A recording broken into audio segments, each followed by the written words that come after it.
साथियों नमस्कार, भारत चक्र न्यूज में आपका स्वागत है। मैं हूं आपके साथ राजेश शर्मा। सुप्रीम कोर्ट ने शुक्रवार 17 अक्टूबर को कहा कि आपराधिक कानून का इस्तेमाल निर्दोष नागरिकों को परेशान करने के लिए नहीं किया जा सकता है। सुप्रीम कोर्ट ने यह टिप्पणी उत्तर प्रदेश के फतेहपुर जिले में हिंदुओं के ईसाई धर्म में सामूहिक धर्मांतरण कराने के आरोपों पर दर्ज कई एफआईआरों को रद्द करते हुए की। मीडिया रिपोर्ट के मुताबिक कोर्ट का यह फैसला उत्तर प्रदेश अवैध धर्मांतरण निदेशक अधिनियम 2021 के तहत मामलों से जुड़ा है। जस्टिस जेबी पारदीवाला और जस्टिस मनोज मिश्रा की पीठ ने इन मामलों की सुनवाई करते हुए 5 एफआईआरें रद्द की। इनमें आरोपियों में उत्तर प्रदेश के सैम हिगिन बाटन university of agriculture technology and science के वाइस चांसलर राजेंद्र बिहारी लाल समेत कई अन्य लोग शामिल थे। 158 पन्नों के अपने फैसले में जस्टिस पारदीवाला ने कहा, एफआईआर में कानूनी खामियां, प्रक्रियागत चूक और ठोस साक्ष्यों की कमी थी। ऐसे में मुकदमों को जारी रखना न्याय का उपहास करने जैसा होगा। अदालत ने कहा, आपराधिक कानून को निर्दोष लोगों को सताने का औजार नहीं बनने दिया जा सकता है। जांच एजेंसियों को अपनी मनमर्जी से बिना ठोस आधार के मुकदमे शुरू करने की इजाजत नहीं दी जा सकती। फैसले में कहा गया कि साल 2022 में दर्ज एक एफआईआर में स्पष्ट खामियां थीं।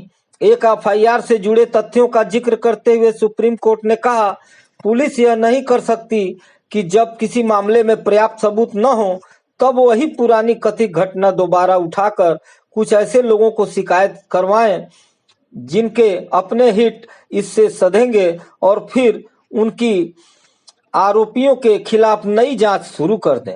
दुर्भाग्य से रिकॉर्ड पर मौजूद सामग्री से हमारे सामने यही तस्वीर उभरती है। पीठ ने यह दलील भी खारिज कर दी कि सुप्रीम कोर्ट को इन एफआईआरों को रद्द नहीं करना चाहिए और यह मामला किसी अन्य अदालत में जाना चाहिए। अदालत ने कहा कि संविधान के अनुच्छेद 32 के तहत नागरिकों को सीधे सुप्रीम कोर्ट जाने का अधिकार दिया गया है। इसलिए शीर्ष अदालत को पूरा अधिकार है कि यदि किसी नागरिक के मौलिक अधिकारों का उल्लंघन हो रहा है तो वह सीधे दखल दे सकती है। कोर्ट ने कहा कि पीठ ने प्रत्येक एफआईआर के तथ्यों को विस्तार से समीक्षा की है, जिसमें सबसे अहम यह था कि किसी भी कथित धर्मांतरण पीड़ित ने स्वयं पुलिस से शिकायत नहीं की थी।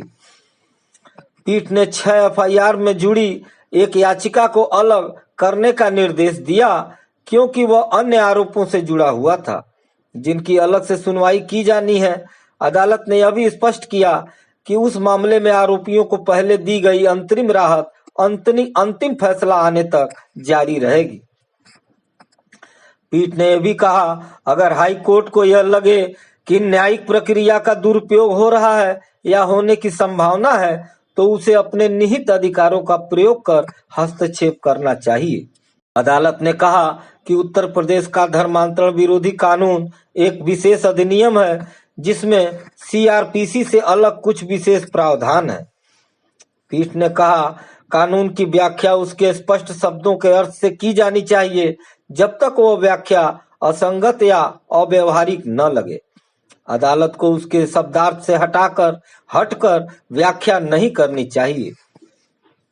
गवाहों के बयानों की सत्यता पर चर्चा करते हुए अदालत ने कहा कि गवाह न तो धर्मांतरण के शिकार हुए थे, न ही वे 14 अप्रैल 2022 को कथित सामूहिक धर्मांतरण की घटना के समय मौजूद थे। एक पुराने फैसले का हवाला देते हुए अदालत ने एक एफआईआर रद्द करते हुए कहा कि एक ही कथित घटना के लिए कई एफआईआर दर्ज करना जांच एजेंसियों की शक्तियों के दुरुपयोग को दर्शाता है और न्यायिक निष्पक्षता को कमजोर करता है। बता दें कि ये सभी याचिकाएं दिसंबर 2021 से जनवरी 2023 के बीच आईपीसी और यूपी धर्मांतरण कानून के तहत दर्ज 6 एफआईआरों से जुड़ी थी। 15 अप्रैल 2022 को फतेहपुर के कोतवाली थाने में विश्व हिंदू परिषद के उपाध्यक्ष हिमांशु दीक्षित की शिकायत पर एफआईआर दर्ज की गई थी। इसमें 35 नामजद और 20 अज्ञात लोगों पर आरोप लगाया गया था कि 14 अप्रैल को एवेंजेलिकल चर्च ऑफ इंडिया में 90 हिंदुओं का ईसाई धर्म में धर्मांतरण किया गया।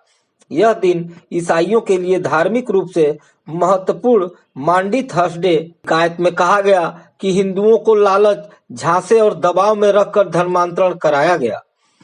आरोपियों पर आईपीसी की धारा 307, 504 और 386 सहित उत्तर प्रदेश के धर्मांतरण विरोधी कानून के तहत मुकदमे दर्ज किए गए थे। साथियों, आज के लिए इतना ही। कल फिर मिलते हैं देश दुनिया की बड़ी खबरों के साथ। आप देखते रहिए भारत चक्र न्यूज। नमस्कार, जय हिंद।